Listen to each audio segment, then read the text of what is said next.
Salut, ici Josh, et voici les mythes de Tchernobyl. Tout le monde y croit encore, même toi. Numéro 50. Les gens se sont rassemblés sur le pont de la mort pour regarder le réacteur 4 exploser. Le pont de la mort existe vraiment. Il se trouve à 3 km de la centrale nucléaire de Tchernobyl. Un faisceau de lumière radioactive a jailli dans le ciel, mais la foule qui regardait l'explosion, cela n'est jamais arrivé. Les gens n'ont pas quitté leurs appartements. Ils dormaient. Les radiations n'ont tué aucun des 50 000 habitants non appelés à la centrale, du moins pas d'un syndrome d'irradiation aiguë. Le pont n'a pas attiré de foule, mais la nuit a eu de vraies conséquences pour certains. Numéro 49. Tout le monde près de Tchernobyl est mort immédiatement à cause des radiations.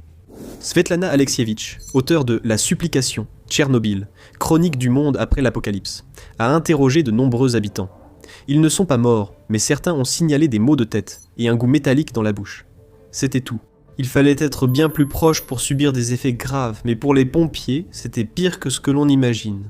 Lyudmila Ignatenko, l'épouse du pompier Vassili Ignatenko, a raconté qu'avant que son mari ne meure du syndrome d'irradiation, elle a soulevé son bras et il ne restait presque plus que les os. Lyudmila a dit que des morceaux de ses poumons, de son foie, sortirent par sa bouche. Il s'étouffait avec ses organes internes. Tout le monde n'a pas été touché de la même manière, et l'ampleur de la catastrophe était plus profonde que la plupart ne l'imaginaient. Numéro 48. La catastrophe était imprévisible. La catastrophe n'est pas sortie de nulle part. On croit souvent cela. Mais les soviétiques savaient qu'ils prenaient de gros risques. Les opérateurs étaient sous forte pression, et plusieurs incidents ont déjà été évités de justesse. En 1980, les soviétiques ont mené une étude secrète sur le réacteur. Ils ont découvert, je cite, 9 défaillances majeures de conception et des instabilités thermo-hydrauliques compromettant la sécurité. Les enquêteurs ont conclu qu'il ne s'agissait pas de savoir si quelque chose allait mal tourner de façon catastrophique, mais quand. Aucun effort n'a été fait pour corriger les défauts de conception. Les opérateurs ignoraient que ces défauts pouvaient les réduire à l'état de log vivante en cas de catastrophe. Les travailleurs ignoraient des risques. Les risques s'étaient connus, mais l'information était strictement contrôlée. Numéro 47.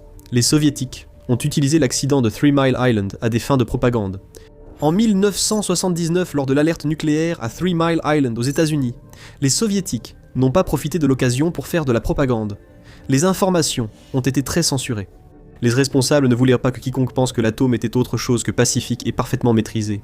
Les autorités américaines faisaient quelque chose de similaire, mais sans aller jusqu'à la censure totale. Les soviétiques n'ont toutefois pas laissé passer l'occasion, affirmant que l'accident de 3 Mile Island prouvait l'incapacité du capitalisme à gérer une centrale nucléaire. Bien que les soviétiques gardent le silence, des récits sur la catastrophe circulaient hors de leurs frontières. Numéro 46. Les médias occidentaux ont décrit Tchernobyl avec précision. En 2014, 60 Minutes a diffusé un programme intitulé Tchernobyl, la catastrophe sans fin. Un expert écrivant pour le site Atomic Insights a déclaré que l'émission n'était pas seulement une émission de propagande ni un programme anti-nucléaire, mais aussi anti-russe.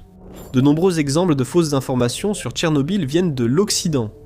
Les soviétiques ont aussi supprimé des infos, et les Russes ont promis leur version. Elle a été qualifiée de patriotique, dont elle a peut-être été déformée. Les rapports et les rumeurs dressent un tableau confus du bilan humain. Numéro 45. Des milliers de personnes sont mortes immédiatement. Juste après la catastrophe, l'agence United Press International annonçait 2000 morts, et le Pentagone évoquait une seconde fusion du cœur. Ces deux informations étaient fausses. 2 personnes sont mortes lors de l'explosion du réacteur. 28 autres sont décédées dans les 3 mois suivants d'un syndrome d'irradiation aiguë, et 11 autres dans les 10 années suivantes. Les rapports indiquent que les taux de cancer ont augmenté dans les zones contaminées. Les estimations suggèrent qu'environ 4000 personnes pourraient éventuellement en mourir. D'autres avancent un chiffre allant de 16 000 à 93 000. En d'autres termes, personne n'est vraiment d'accord sur les effets à long terme sur la santé. La peur s'est répandue bien au-delà de la zone, influençant de façon inattendue les décisions. Numéro 44. Les radiations ont causé de nombreux avortements en Europe. Il est vrai que certaines personnes ont commencé à interrompre leur grossesse, mais cela était motivé par la peur. Au Danemark, malgré des radiations sans risque majeur pour les fœtus, les pertes fœtales ont augmenté.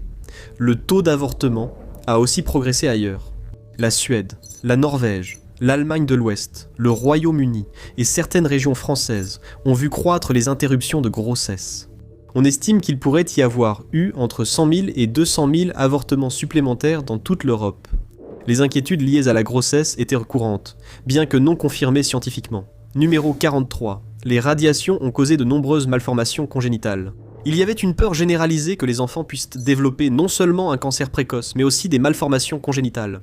On imaginait des effets similaires aux têtes anormalement petites ou grosses, et yeux mal formés vus au Japon après les bombardements atomiques, ou près de sites d'essais nucléaires en Russie et aux États-Unis. Un article récent des Instituts nationaux de la santé des États-Unis indique que des scientifiques n'ont trouvé aucune preuve que les radiations de Tchernobyl aient causé des mutations génétiques transmises aux enfants. Les retombées ont donné lieu à des histoires étranges, y compris sur des mutants. Numéro 42. Les animaux et humains mutants existent. Les récits de monstres mutants et de chiens sauvages avec des super pouvoirs ne sont pas tout à fait vrais. Des preuves montrent que les animaux des zones contaminées ont eu plus de tumeurs et de malformations, mais la zone d'exclusion est devenue un refuge pour la faune. On dit qu'il y a 7 fois plus de loups, mais il y a aussi eu une augmentation du nombre de lynx, de bisons, d'élans, de cerfs, de sangliers et d'ours. Malgré les rumeurs, certaines zones restent étonnamment résilientes. Numéro 41. La zone d'exclusion est totalement inhabitable. Après la catastrophe, les soviétiques ont créé une zone d'exclusion de 19 miles autour de la centrale électrique. Elle abritait autrefois 2 grandes villes et environ 100 villages ou fermes. Certaines personnes n'étaient pas enthousiastes à l'idée de partir. Anna Zavorodnaya s'est cachée, mais un soldat l'a trouvée et lui a ordonné de partir avec ses affaires. Elle l'a regardé et a dit « Tirez-nous dessus et creusez la tombe, sinon nous restons ».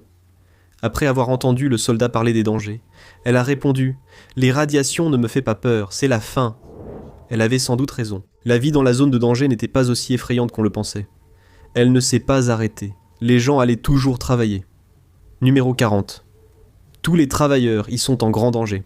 Il y a environ 2400 à 3000 travailleurs dans ce qu'on appelle la zone d'exclusion. Ils travaillent en équipe pour s'occuper des réacteurs désaffectés et veiller à ce que tout reste en ordre. La plupart sont scientifiques ou techniciens, mais on compte aussi des cuisiniers, médecins et membres de la garde nationale. Ils vont souvent au travail en train et rentrent le soir. Mais depuis le début de la guerre en Ukraine, certains ont dû rester. Franchement, ça ne semble pas très amusant. Même les animaux abandonnés faisaient partie de l'histoire d'une façon inattendue. Numéro 39. Les chiens errants sont des monstres radioactifs. Après la catastrophe, les soviétiques ont envoyé des hommes pour tuer les animaux laissés derrière. Les habitants pensèrent pouvoir revenir récupérer leurs chiens après quelques jours, mais cela n'a pas été respecté. Certains chiens ont survécu en mangeant des ordures et des couches usagées. Le site Dogs of Chernobyl indique qu'environ 500 chiens errants vivent là-bas, beaucoup étant nourris par les travailleurs. Ils n'ont pas les yeux qui brillent, mais certains ont été exposés à la rage à cause de tous les nouveaux animaux sauvages. La curiosité a attiré des visiteurs malgré les avertissements. Numéro 38. Touristes et explorateurs risquent leur vie. L'industrie touristique y prospérait autrefois. On pourrait croire que se balader dans la zone d'exclusion est risqué, mais ce n'est pas vraiment le cas.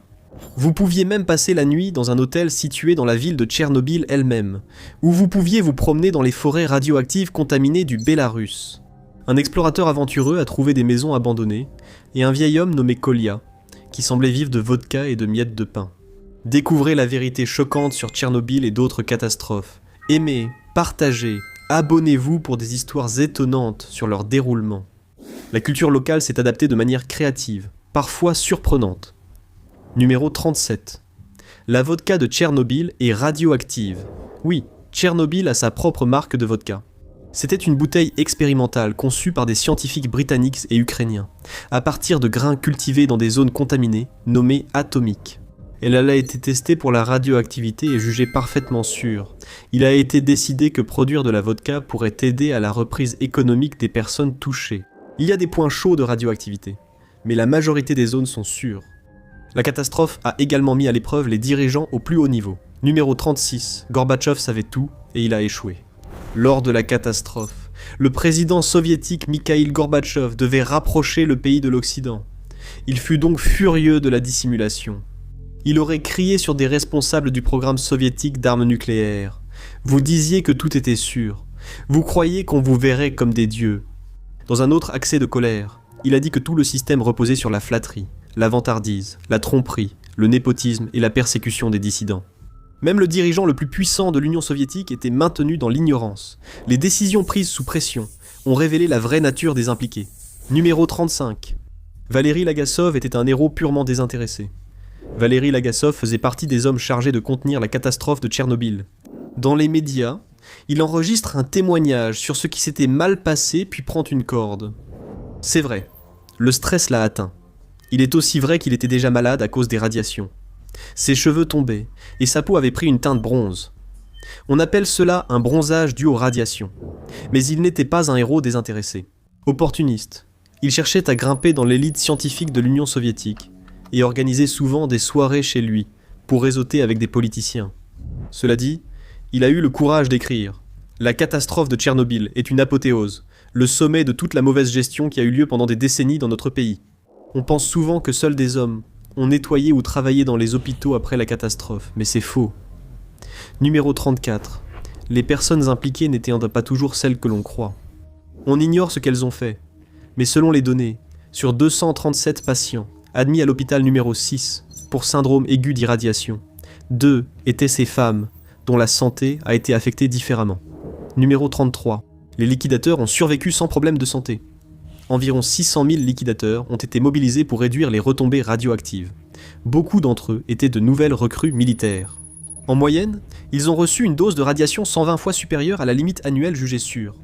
Ce que vous n'entendez pas, c'est qu'ils ont eu plus de leucémie, cancer de la thyroïde, cataracte et problèmes cardiovasculaires. On estime que 13% ont signalé des troubles nerveux liés au stress. Des études ont montré que beaucoup ne s'en sont jamais remis, en raison de troubles liés au stress qui ont duré toute leur vie et d'une forte consommation de vodka. Les habitants ont vécu l'événement. Cela variait selon leur proximité. Numéro 32. Tous les habitants des environs ont souffert d'un syndrome d'irradiation. Le résident de Pripyat, Pacha Kondratiev, a raconté que la nuit de la catastrophe, lui, sa femme et leur fille étaient allés sur le pont observer la centrale. Sa fille Tatiana a développé de l'asthme, qui l'a tuée 7 ans plus tard. La radiation était-elle responsable ? Difficile à dire. Voilà le problème avec Tchernobyl. Personne n'est d'accord. Certaines histoires qui circulaient à l'époque étaient plus extrêmes que la vérité. Numéro 31. Le gouvernement soviétique a exécuté les dissidents. Parmi les grands mythes figure l'idée que le gouvernement soviétique exécutait des gens pour avoir parlé. Ce n'était plus l'époque de Staline. Personne n'était fusillé ou jeté d'un hélicoptère pour désobéissance. Les exécutions sommaires avaient cessé des décennies plus tôt. Tous les accidents n'étaient pas dus à la radiation. Numéro 30. Un hélicoptère s'est écrasé à cause de la radiation. Dans la série Tchernobyl, un hélicoptère survole le réacteur et on nous fait croire que la radiation le fait tomber du ciel. La radiation ne fait pas ça. Ni à ce moment-là, ni jamais. Dans la réalité, un hélicoptère s'est écrasé parce que sa pale a heurté une chaîne suspendue à une grue. La vie à l'extérieur du réacteur continuait, du moins pendant un certain temps. Numéro 29. Pripyat est immédiatement tombé dans le chaos. Pripyat n'était pas une zone de guerre. Il n'y avait ni alarme, ni panique. L'évacuation n'a eu lieu que 36 heures après l'explosion du réacteur. La plupart poursuivaient leur journée à pêcher, jouer au football, laver le linge et regarder des feuilletons soviétiques. Les rumeurs sur les dégâts ont circulé vite, parfois étrangement. Numéro 28. Le syndrome d'irradiation est contagieux. Beaucoup pensent, à cause de la télévision et d'Internet, qu'on peut attraper un syndrome d'irradiation au contact de personnes déjà hospitalisées. Ce n'est pas vrai. Les matériaux peuvent être contaminés, mais pas les personnes. Vous pourriez étreindre sans risque un pompier mourant, même si sa chair se détachait, sans développer vous-même de syndrome d'irradiation. Les effets des radiations sont apparus progressivement, et les réactions ont varié. Numéro 27. Le syndrome d'irradiation n'est ni rapide ni simple. C'est brutal, atroce, presque comme un film d'horreur. Le visage d'un homme a failli se détacher sous l'effet des radiations, ne laissant presque qu'un crâne. Sa peau s'est aussi détachée de ses bras et jambes. Les conséquences physiques pouvaient être très graves, bien plus qu'on ne le pensait. Numéro 26. Les brûlures radiatives agissent comme le feu. Quand la peau et la chair se détachent, les médecins parlent de desquamation humide sévère. Dans les cas extrêmes, les radiations causent une nécrose tissulaire. Cela endommage l'ADN cellulaire, provoque la mort cellulaire et empêche le corps de se réparer. Les vaisseaux sanguins s'effondrent, la peau se dégrade et les dommages s'étendent plus profondément dans les muscles. En d'autres termes, c'est pire que ce que vous pouvez imaginer. Rentrer chez soi pouvait sembler un rêve. Numéro 25. Les habitants ne pourraient jamais rentrer chez eux. Ils ont été autorisés à rentrer chez eux quelques mois plus tard. Les règles étaient qu'ils ne pouvaient pas récupérer quoi que ce soit de volumineux, qui pourrait accumuler de la poussière, comme des tables ou des chaises. Ils ne pouvaient pas non plus prendre les jouets des enfants. Même les téléviseurs étaient interdits. Même dans des endroits familiers, les choses avaient changé de manière inattendue. Numéro 24. Pripyat est devenue une ville fantôme du jour au lendemain. Les habitants qui sont revenus ont trouvé beaucoup de lait tourné. L'électricité était coupée depuis longtemps. Nathalie Yovchenko a pris des photos. Certains ont emporté des objets de valeur comme des bijoux ou des antiquités. Certains ont pris de la vaisselle ou leur veste en peau de mouton préférée. Ils n'avèrent que 4 heures pour récupérer leurs affaires avant de retourner dans le bus. S'ils prenaient trop, on leur refusait de l'emporter. La vie quotidienne et les routines étaient subitement soumises à de nouvelles règles et à un contrôle accru. Numéro 23. Les soviétiques contrôlaient strictement tout après l'évacuation. Minuit à Tchernobyl mentionne que des gens ont tenté de soudoyer pour sortir des objets interdits beaux de la ville. On ignore s'ils ont réussi, mais certains magasins d'occasion ont eu soudainement plus de stock. L'argent manquait, mais les évacués n'ont pas été complètement abandonnés. Le gouvernement soviétique a versé environ 4000 roubles par chef de famille, plus un supplément pour chaque membre. Une bonne Lada coûtait environ 7000 à 8000 roubles à l'époque. Au total, les dons venus de tout le pays étaient estimés à environ 500 millions de roubles. La vie des évacués a changé de façon spectaculaire. Numéro 22. Les évacués ont été complètement abandonnés. Une croyance répandue veut que les habitants de Pripyat aient été ignorés. Ce n'est pas vrai, enfin, en quelque sorte. Le gouvernement a construit 150 maisons à environ 100 km de Tchernobyl pour beaucoup d'entre eux. Au total, 11 500 maisons individuelles ont été construites, ainsi que 13 000 appartements supplémentaires à Kiev et dans d'autres villes. Les observateurs extérieurs ont pris note à la fois des efforts et des défis. Numéro 21. L'Occident n'a fait que critiquer l'URSS. Tout n'était pas anti-soviétique en Occident. L'Occident a applaudi les personnes qui ont construit le sarcophage, l'immense bouclier autour du réacteur. Les constructeurs ont été accueillis comme des héros aux États-Unis et au Royaume-Uni. 90 000 d'entre eux l'ont construit en 206 jours. Ce n'était pas seulement un exploit d'ingénierie, mais aussi un grand risque pour leur vie. Même durant la guerre froide, ils ont gagné le respect de l'Occident, tandis que les coûts financiers et politiques de la catastrophe ont vite augmenté. Numéro 20. Tchernobyl à lui seul a ruiné l'Union soviétique. Les estimations varient, mais la catastrophe aurait coûté 128 milliards de dollars à une époque où l'argent était rare. Des rumeurs disaient que la CIA aurait causé l'accident, et si cela avait été le cas, cela aurait certainement contribué à faire tomber l'Union soviétique 5 ans plus tard.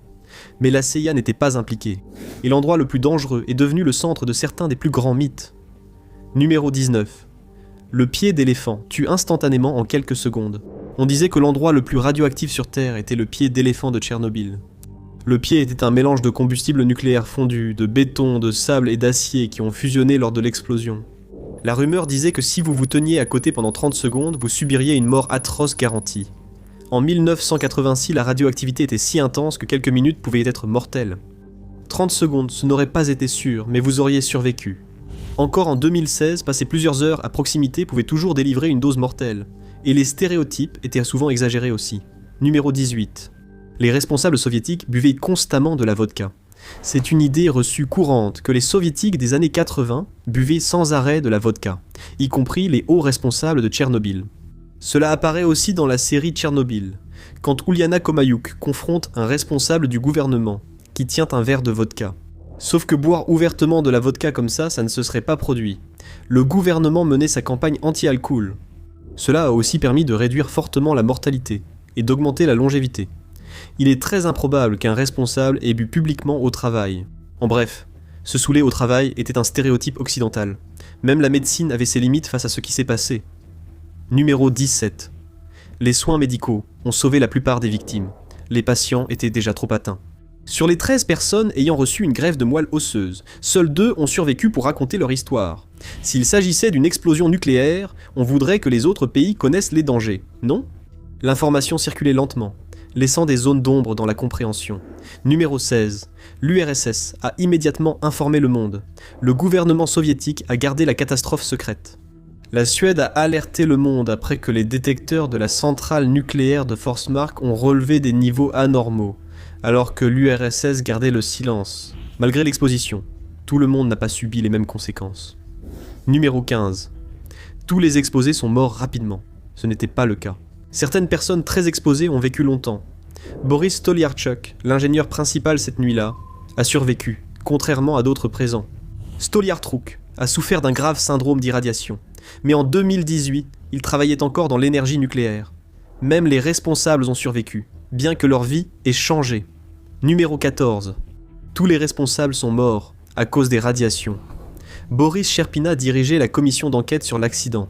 Depuis Tchernobyl, il n'a jamais retrouvé sa vie d'avant. Il a eu plusieurs crises cardiaques au cours de sa vie, et après Tchernobyl, il était un homme brisé. Il est mort en 1990, à l'âge de 70 ans. Mais est-il mort à cause de l'exposition aux radiations ? Il est impossible de le dire. Il est mort d'un cancer qui a de multiples causes possibles. Si c'était dû aux radiations, personne ne l'aurait su. En 1988, le ministère soviétique de la Santé a signé un décret secret restreignant la mention de l'exposition aux radiations comme cause de décès. Beaucoup ont vécu plus longtemps que ne le suggèrent les mythes. Numéro 13. Les babouchkas de Tchernobyl seraient mortes rapidement à cause des radiations. Les Russes plus âgés avaient survécu à des famines, des guerres et des massacres. Un peu de radiation ne les ralentirait pas. Les Samosli, ou auto-réinstallés, dont beaucoup de femmes appelaient les babouchkas de Tchernobyl, se sont bien débrouillés dans la zone d'exclusion. Pour eux, partir aurait été plus risqué à cause du stress. L'une d'elles a dit « Si tu pars, tu meurs. Ceux qui sont partis sont dans une situation pire, ils meurent tous de tristesse. » En 1987, les auto-réinstallés étaient environ 1200. En 2021, il n'en restait que 110. Non pas à cause du danger, ils étaient tous morts de vieillesse. L'âge moyen, en 2021, était de 70 à 80 ans. Ce qui effrayait vraiment les habitants n'était souvent pas ce que les gens de l'extérieur imaginaient. Numéro 12. La radioactivité était ce qui effrayait le plus les habitants. On a demandé à une réinstallée ce qui l'effrayait le plus. À votre avis, qu'a-t-elle répondu ? La radioactivité, les voleurs, des soldats hors de contrôle.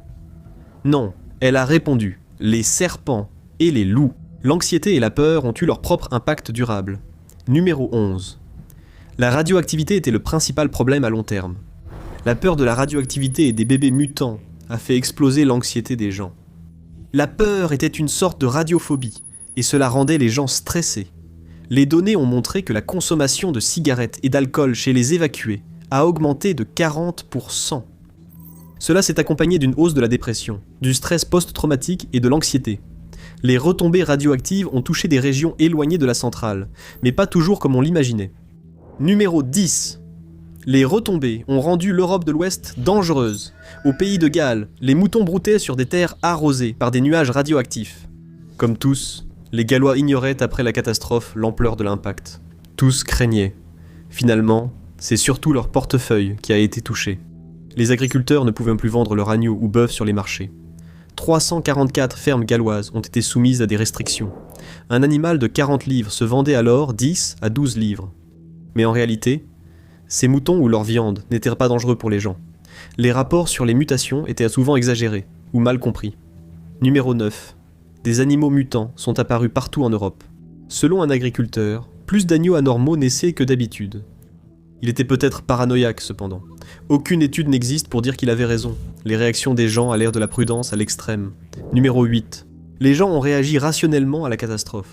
À l'époque, une forte paranoïa a émergé dans le monde entier, poussant beaucoup à cesser de boire du lait. Les parents le versaient dans l'évier comme si les vaches s'étaient mises à briller dans le noir. Les légumes restaient invendus sur les marchés dans certains pays. On disait aux enfants d'éviter l'herbe et les bacs à sable, la pluie pouvant y déposer des retombées radioactives. C'était la vieille peur et la désinformation relayée, non par les réseaux sociaux, mais par les journaux à sensation et les rumeurs. Certaines tâches à la centrale étaient éprouvantes, mais pas comme le disaient les rumeurs. Numéro 7. Les mineurs de Tchernobyl travaillaient nus. Les mineurs creusaient un tunnel sous le réacteur pour empêcher la lave radioactive d'atteindre la nappe phréatique et potentiellement tuer la moitié de l'Europe. Ils ont beaucoup transpiré, retiré quelques vêtements, mais jamais été nus. De toute façon, la lave n'est jamais allée aussi loin. Leur travail n'était donc pas nécessaire. Ce n'est pas seulement les actions d'une seule personne qui ont causé la catastrophe. Numéro 6. Quelques opérateurs incompétents ont causé la catastrophe. Sauf que ce n'est pas vrai. Dans le système nucléaire soviétique, les dangers ratés connus et les procédures de sécurité parfois négligées. Le vrai problème venait du réacteur et de la gestion du système. Le réacteur avait de graves défauts et les avertissements furent ignorés, la culture du secret empêchant d'en discuter ouvertement. En somme, la catastrophe ne venait pas seulement de quelques hommes en salle de contrôle, mais de l'ensemble du système. Certaines histoires portaient sur des tragédies personnelles, mais n'étaient pas toujours exactes. Numéro 5. Un bébé absorbe des radiations pour sauver sa mère. Le pompier Vassili Ignatenko est mort d'une des pires façons imaginables, mais sa femme Lyudmila était enceinte à ce moment-là. Mettait-elle en danger son enfant à naître en restant près de son mari mourant ? Son bébé est décédé de malformations cardiaques et de cirrhose du foie quelques heures après sa naissance. La rumeur disait qu'elle avait été irradiée à cause de Vassili. Ce n'est absolument pas vrai. Vassili n'était pas radioactif à l'hôpital. Lyudmila a peut-être été exposée à des radiations à un autre moment, et il n'y a aucun moyen qu'un fœtus puisse sauver sa mère par un acte de sacrifice involontaire. Les pompiers ont fait face à des situations extrêmes, testant leur courage et les règles. Numéro 4, ils ignoraient le danger, mais n'étaient pas totalement inconscients, contrairement à ce que vous avez pu entendre. Anatoly Zakharov déclara à son collègue « Il doit y avoir énormément de radiation ici. On aura de la chance de survivre jusqu'à demain matin. » Pourtant, il ne savait pas que le réacteur était en feu. Il pensait qu'il s'agissait d'un incendie ordinaire. Certains sont montés sur le toit pour arroser le réacteur, recevant tant de radiation qu'à l'hôpital. Les yeux d'un homme sont devenus bleus au lieu de marron. Un autre avait des brûlures dues aux radiations, provoquant des cloques sur son cœur. Contrairement aux idées reçues, il connaissait le danger. Zakharov a affirmé « Bien sûr que nous savions. En respectant les règlements, nous ne serions jamais allés près du réacteur, mais c'était notre devoir moral. Nous étions comme des kamikazes. » Certaines conséquences furent immédiates, d'autres apparurent avec le temps. Numéro 3. Les brûlures dues aux radiations sont instantanées. Alexandre Yevchenko a tenu la porte à ses 3 collègues, qui ont commis l'erreur fatale d'entrer dans la salle du réacteur. Mais lui n'a pas eu de brûlures immédiates. Les radiations ne sont pas comparables au feu. Après avoir vomi, ses cheveux sont tombés, sa peau avait d'affreuses cloques, tout lui faisait mal, puis il a noirci. Il disait se sentir comme un monstre. Heureusement, son corps a accepté la greffe de peau. Les transfusions et greffes de vaisseaux ont fait le reste. Tandis que d'autres mouraient, il a survécu sans comprendre pourquoi. Ils devenaient aveugles, leur sang s'infectait, des parties de leur corps tombaient, puis leur lit restait vide. C'est ce qu'on ne comprend pas souvent. Chacun réagit différemment. Certains supportent moins que d'autres. Les réactions à l'exposition varièrent beaucoup, et les conséquences ont bouleversé des vies. Deuxièmement, les survivants restaient des menaces radioactives. À cause de cette paranoïa généralisée, quand Alexandre Yevchenko a pu reprendre une vie normale, les gens le croisaient dans la rue et changeaient de trottoir. Ils croyaient qu'il était radioactif. Comme les survivants de la bombe atomique au Japon, les victimes de Tchernobyl étaient vues comme pestiférées. Alexandre, médaillé pour sa bravoure, était traité en monstre. Il a déclaré que la radiophobie compliquait sa vie. Même en première ligne, les gens n'étaient pas toujours comme on les décrivait. Premièrement, les plongeurs se sont sacrifiés et sont morts immédiatement. Alexei Anonenko, Valery Bespilov et Boris Baranov. Ces hommes ont accompli une mission risquée, sachant qu'ils pourraient ne pas revenir. Ils ont marché dans une eau qu'ils pensaient très contaminée et ouvert les vannes pour éviter une autre explosion. Cependant, il y a quelques mensonges. Ils n'y sont pas allés de leur plein gré. On les a envoyés faire leur travail lors de leur tour de garde. Il n'y a eu ni drame ni dispute, et la mission s'est révélée moins dangereuse que prévu. Des millions de morts en Europe ? Non.